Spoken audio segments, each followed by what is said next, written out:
ऐसा देखा गया है कि पब्लिक के बीच बोलते समय ज्यादातर लोगों को एक जैसी प्रॉब्लम होती है, जैसे कि डर लगना, कंसंट्रेशन न बना पाना, सब कुछ भूल जाना, पैर कांपने लगना और ऐसा लगना कि उनका माइंड खाली हो गया है। देखा तो यहाँ तक गया है कि जिन लोगों ने अपनी स्पीच पर बहुत सारी तैयारी की होती है, उन्हें भी लोगों के सामने बोलने में प्रॉब्लम फील होती है। तो वहीं दूसरी ओर जो इंसान पब्लिक स्पीकिंग स्किल्ड में अच्छे होते हैं, वो बड़ी भीड़ देखकर और ज्यादा एनर्जेटिक, एक्साइटेड और जोश से भरा हुआ फील करते हैं।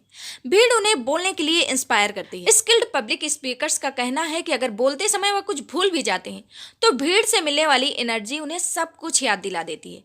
वे इस बात से हैरान हो जाते हैं कि दूसरों के सामने बोलना कितना अच्छा लग सकता है।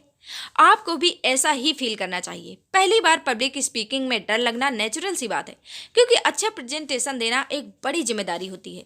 लेकिन डरने की बजाय अपने आप को इंस्पिरेशन और एनर्जी से भरना चाहिए। स्टेज पर बोलने के लिए आपको अपने कॉन्फिडेंस और हिम्मत पर काम करना होगा। सेल्फ कॉन्फिडेंस के जरिए आप अपने डर को कुछ ही पलों में दूर कर अच्छी और एक्साइटिंग स्पीच देने में कामयाब होंगे। तो इफेक्टिव पब्लिक स्पीकिंग के लिए कुछ पॉइंट्स हमें याद रखने होंगे। तो पहला है कि सबसे पहले आप में पब्लिक स्पीकिंग स्किल में इम्प्रूवमेंट करने की गहरी इच्छा होनी चाहिए। अगर आप में जबरदस्त प्रेजेंटेशन देने की गहरी इच्छा नहीं होगी, तो ऑडियंस को लगेगा कि जैसे आप में मोटिवेशन और विल पावर की कमी है और आपकी स्पीच में उनका इंटरेस्ट कम हो जाएगा। अपने आप को मोटिवेट रखने के लिए आपको पब्लिक स्पीकिंग की स्किल से होने वाले फायदों के बारे में सोचना चाहिए। जैसे कि अपनी जॉब के लिए आप पब्लिक स्पीकिंग की स्किल सीख रहे हैं, तो सोचिए कि आप अपनी स्किल को इम्प्रूव करके आप कितना ज्यादा पैसा कमा पाएंगे। और दूसरा है, आपने जो टॉपिक चुना है उसके बारे में रिसर्च कीजिए।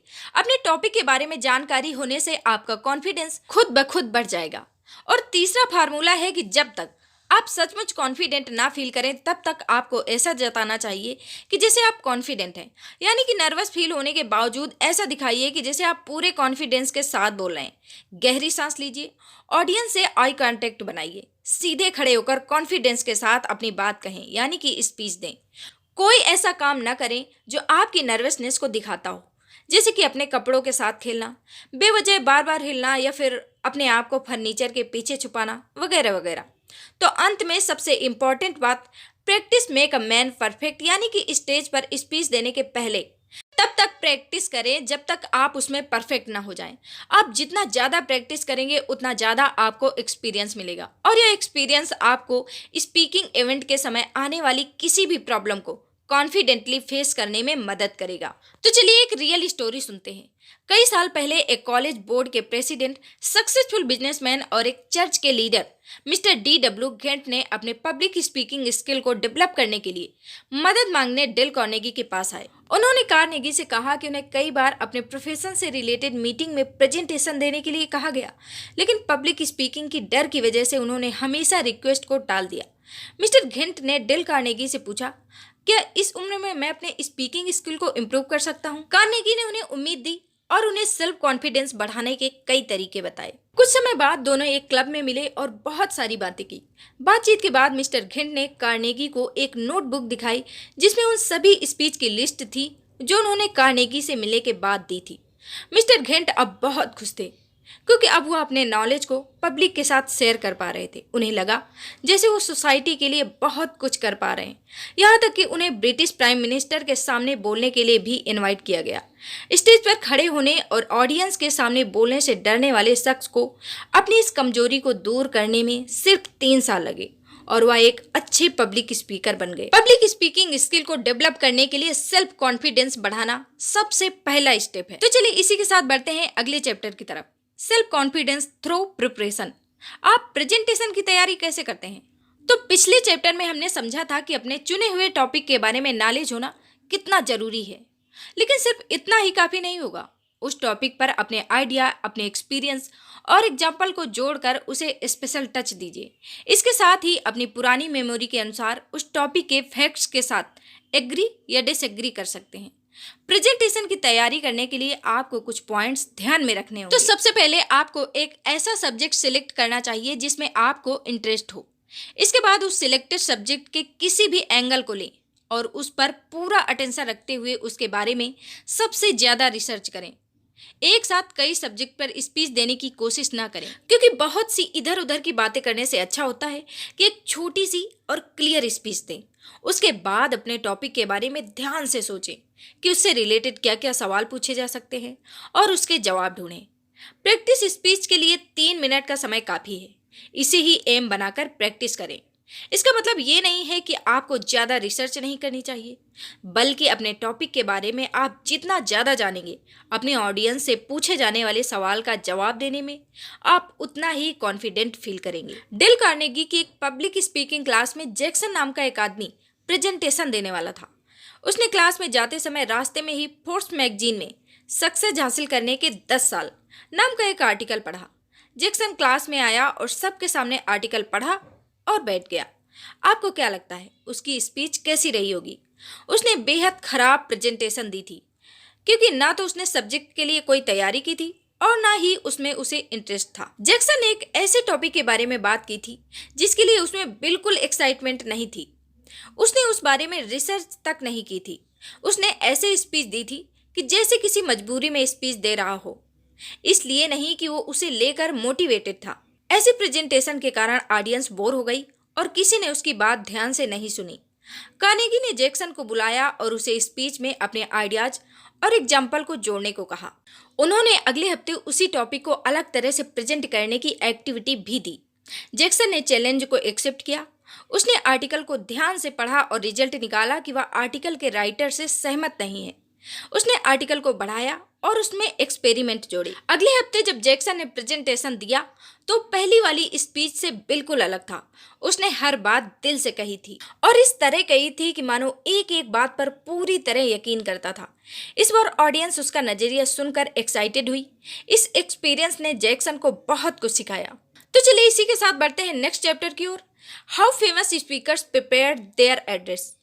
आप किसी एक प्लान को अपनी हर स्पीच के लिए यूज नहीं कर सकते, क्योंकि हर टॉपिक का सब्जेक्ट और सिचुएशन अलग अलग होती है। पर हाँ, प्रैक्टिस करके आप अपनी पब्लिक स्पीकिंग में इम्प्रूवमेंट जरूर ला सकते हैं। यहाँ महाकविवरण लिखते हैं कि करत करत अभ्यास के जड़ मत होत सुजान, रसरी आवत जात ते सिल पर परत निशान। इसी तरह हम यह भी जानते हैं कि practice make a man perfect. Famous speaker Russell H Conwell सबसे पहले अपनी स्पीच की एक आउटलाइन बनाते हैं। पहले वो उसके फैक्ट्स को डिसाइड करते हैं, फिर इन फैक्ट्स को डिस्कस करने के लिए आर्गुमेंट बनाने की कोशिश करते हैं। फैक्ट्स से सहमत होना या ना होना पूरी तरह उन पर डिपेंड करता है। अपने आर्गुमेंट डिस्कस करने के बाद वो ऑडियंस को राइट एक्शन लेने के लिए कहते हैं। एक अच्छी स्पीच के लिए सबसे पॉपुलर आउटलाइन है एक प्रॉब्लम पर डिस्कस करना, उसका सलूशन देने की कोशिश करना और फिर ऑडियंस से कोऑपरेट यानी कि सहयोग करने की अपील करना। आप चाहे जिस आउटलाइन को फॉलो करें, लेकिन ध्यान रखें कि स्पीच ऑडियंस के अटेंशन को अट्रैक्ट करे, उनका भरोसा हासिल कर सके। लोगों को अपने व्यूज यानी कि नजरिए के बारे में बताएं, उनके सेंसेज को अच्छी लगे और उन्हें एक्शन लेने के लिए एनकरेज करें।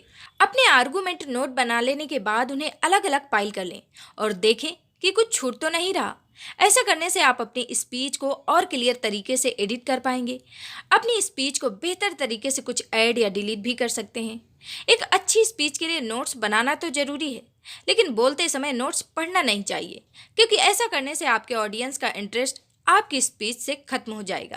आप अपनी स्पीच को रिकॉर्ड करके सुन सकते हैं या फिर अपने दोस्तों को सुना सकते हैं या किसी प्रोफेशनल को हायर करके उसे सुनाएं और उसकी एडवाइस लेकर स्पीच में इम्प्रूवमेंट करें। यह आपको उन गलतियों को ढूंढने में मदद करेगा जो रिवीजन के दौरान शायद छूट गई हों। The art of public speaking में अल्बर्ट जे वेवरेज ने लिखा है कि एक अच्छी स्पीच में उस टॉपिक के सभी पक्षों को शामिल होना चाहिए। एक अच्छे स्पीकर को थोड़ी सी भी गलती नहीं करनी चाहिए। उसे टॉपिक के हर फैक्ट को कॉन्फिडेंटली और मजबूती से एक अथॉरिटी के रूप में लॉजिकली और क्लियर विजन के साथ प्रेजेंट करना चाहिए। इसी तरह हम थियोडोर रूजवेल्ट का एग्जाम्पल देखेंगे। वो कोई भी नतीजा निकालने से पहले गहरी तैयारी करते थे, फैक्ट्स की जड़ तक जाते थे। जब रूजवेल्ट बोलते थे तो पूरी तरह श्योर होते थे कि वो क्या बोल रहे हैं। शायद यही वजह है कि सुनने वाले को उनके एक एक शब्द पर भरोसा हो जाता था। रूजवेल्ट तैयार नोट्स का इस्तेमाल करते थे। उन्होंने हमेशा एक्साइटमेंट को बनाए रखने के लिए क्विक स्पीच दी है। उन्होंने कहा कि उनकी स्पीच की पॉपुलैरिटी का सीक्रेट है टॉपिक पर उनके द्वारा दी गई कड़ी मेहनत और सावधानी से की गई प्लानिंग। वह क्रिटिक को उनकी स्पीच सुनकर राय देने के लिए कहते थे। इन क्रिटिक को उनके नजरिए में दखलंदाजी करने की इजाजत नहीं थी। उनका काम बस स्पीच देने के तरीके को जज करना था। किसी चीज के बारे में राय बना लेने के बाद रूजवेल्ट उसे कभी नहीं बदलते थे, यानी कि उसी पर कायम रहते थे। तो चलिए इस बेहतरीन लर्निंग के साथ बढ़ते हैं नेक्स्ट चैप्टर की ओर, essential elements in successful speaking. ज्यादातर देखा गया है कि जब हम कोई नया स्किल सीखते हैं तो शुरू में हम बड़ा इंप्रूवमेंट करते हैं, लेकिन उसके बाद प्रोग्रेस की स्पीड कम हो जाती है और यही वो पॉइंट है जहां लोग हार मान लेते हैं। उसी स्किल पर डटे रहने की बजाय उसे छोड़कर हम कोई नया स्किल सीखना शुरू कर देते हैं। दूसरी ओर जो लोग किसी भी स्किल को डेवलप करने के लिए मेहनत से लगातार कोशिश करते रहते हैं, वो अपने स्किल में मास्टर बन जाते हैं। साइकोलॉजिस्ट का कहना है कि सीखने का मतलब हमेशा इम्प्रूवमेंट नहीं होता, बल्कि कभी कभी एक नया लर्नर सीखने के एक लेवल पर आकर ठहर जाता है। इसे लर्निंग प्रोसेस का प्लेटो कहा जाता है, यानी कि सीखने के प्रोसेस में ठहराव आना। अगर कोई इंसान लर्निंग प्रोसेस में लगातार आगे बढ़ता रहता है तो वो खुद में बहुत इम्प्रूवमेंट होता हुआ देखेगा। इस प्रोसेस में मायने ये रखता है कि हमें निराश नहीं होना चाहिए और पक्के इरादे के साथ स्टेप बाय स्टेप आगे बढ़ते रहना चाहिए। जो लोग इस स्टेज पर आकर हार मान लेते हैं, उनमें से कई लोग जीवन में बाद में पछताते हैं। हर इंसान को पहली बार स्टेज पर जाने में डर लगता है और ये नेचुरल है। आगे बढ़ने से यह डर भी दूर हो जाता है और हर स्पीकर कॉन्फिडेंट महसूस करने लगता है। तो चलिए इसी लर्निंग के साथ बढ़ते हैं नेक्स्ट चैप्टर की ओर, how to open a talk.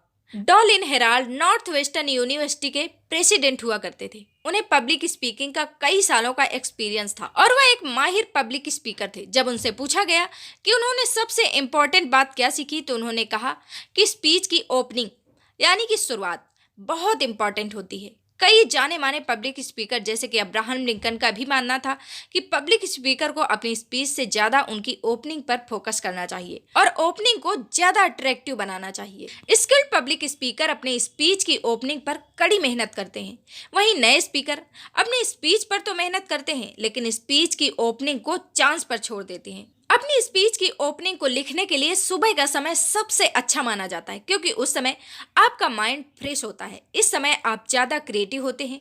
Introduction clear होना चाहिए, यह इतना छोटा होना चाहिए कि जैसे बिल बोर्ड पर लिखा कोई ऐड। ओपनिंग को अट्रैक्टिव और मन को छू लेने वाली स्पीच सक्सेस का फर्स्ट स्टेप होता है। नए स्पीकर्स हमेशा दो गलतियां करते हैं। पहली, स्पीच के इंट्रोडक्शन में जोक ना लिखें। नए स्पीकर सोचते हैं कि ऐसा करके वह ऑडियंस का अटेंशन ले पाएंगे, जबकि माहिर स्पीकर्स को भी फनी इंट्रोडक्शन लिखने में बहुत मुश्किल होती है। आमतौर पर जोक का ऑडियंस पर निगेटिव इफेक्ट पड़ सकता है। उन्हें जोक या तो बोरिंग और आपत्तिजनक लग सकता है। सोचिए कोई कॉमेडियन स्टेज पर बहुत ही खराब जोक्स बोल रहा है, या तो लोग उस पर चीजें फेंकने लगेंगे या उसे स्टेज से उतरने के लिए कहा जाएगा। मान लीजिए कि ऑडियंस ने आपके फनी इंट्रोडक्शन को एक्सेप्ट कर भी लिया, तो अक्सर ऐसा हमदर्दी के कारण करते हैं। और दूसरी गलती जो नए स्पीकर करते हैं कि स्पीच देने से पहले ही वह माफी मांग लेते हैं, जैसे कि ये कहना, मैं एक नया स्पीकर हूँ, आपको मेरी स्पीच कम पसंद आ सकती है, इसके लिए मैं माफी चाहूंगा। ऐसे स्पीकर्स को लगता है कि अपनी सिचुएशन के बारे में सच बताकर ऑडियंस में उनके प्रति सम्मान का भाव जागेगा, लेकिन ऐसा करके उन्हें निराशा ही होगी, क्योंकि इसे सुनकर लोगों का इंटरेस्ट उनमें कम हो जाएगा। ऑडियंस वहां कुछ जानने और एंटरटेन होने आई है और ये सब बताने से उन्हें निराशा होने लगती है। ऑडियंस का ध्यान मेंटेन करना मुश्किल होता है। ऑडियंस बहुत समझदार होती है, उन्हें समझ आ जाता है कि आप बिगनर हैं या नहीं, इसलिए आपको माफी मांगने की जरूरत नहीं है।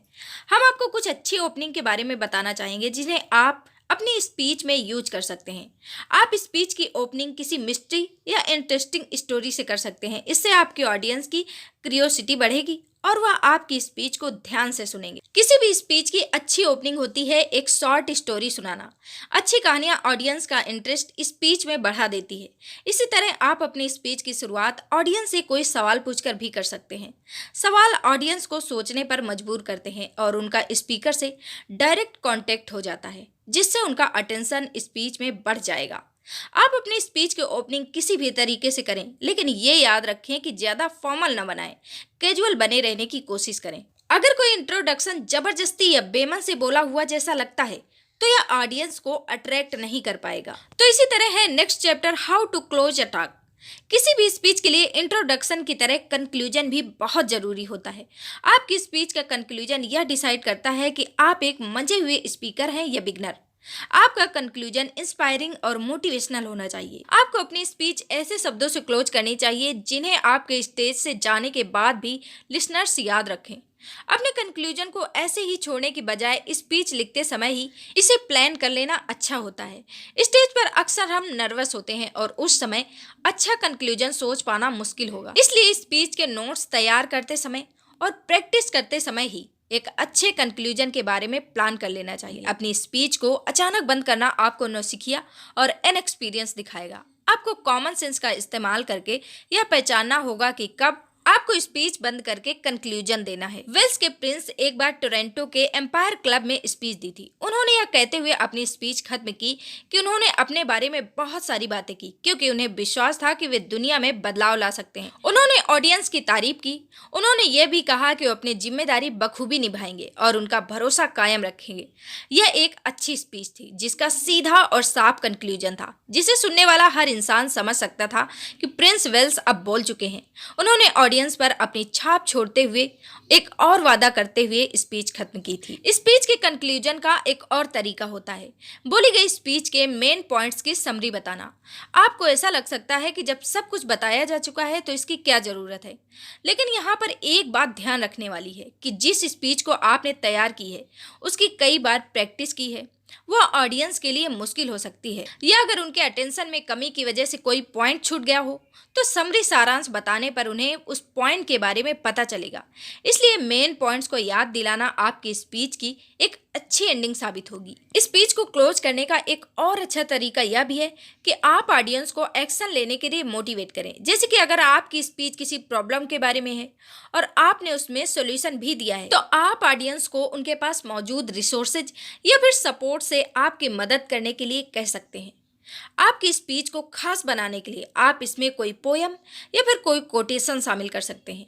इंस्पायर करने वाली लाइनें सभी को अच्छी लगती हैं। यह ऑडियंस पर अच्छा इंप्रेशन छोड़ता है और आपकी स्पीच में 4 चांद लगा देगा। आप जो भी टॉपिक सिलेक्ट करें तो याद रखें कि वह ऑडियंस से पर्सनली रिलेटेड हो, क्योंकि सच तो यही है कि सब अपने आप में मस्त रहते हैं। जब लोग काम पर नहीं होते या फिर अपने परिवार की देखभाल नहीं कर रहे होते तो बस अपने बारे में सोचते हैं।